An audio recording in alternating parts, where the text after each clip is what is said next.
أعوذ بالله من الشيطان الرجيم.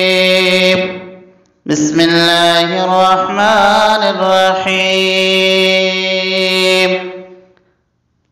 الذين ينفقون أموالهم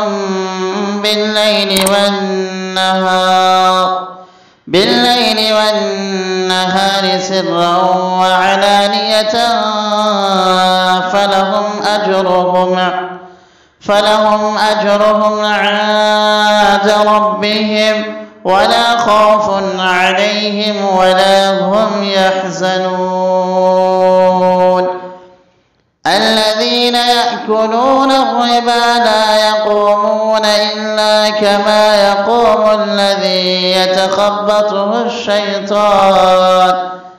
يتخبطه الشيطان من المس، ذلك بأنهم قالوا إنما البيع مثل الربا وأحل الله البيع وحرم الربا.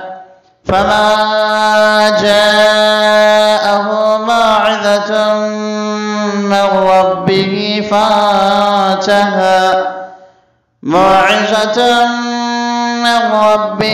فانتهى فله ما سلف وأمره إلى الله، ومن عاد فأولئك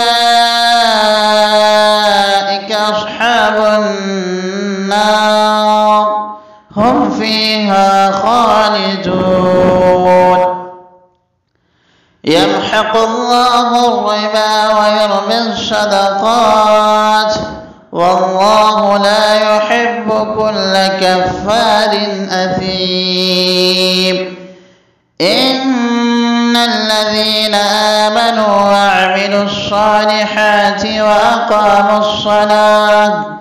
وأقاموا الصلاة وآتوا الزكاة لهم أجرهم عند ربهم ولا خوف عليهم ولا هم يحزنون.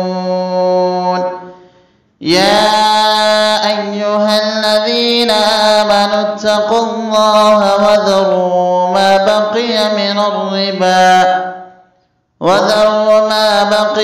الربا إن كنتم مؤمنين، فإن لم تفعلوا فأذنوا بحرب من الله ورسوله، وإن تبتم فلكم رؤوس أموالكم لا تظلمون ولا تظلمون.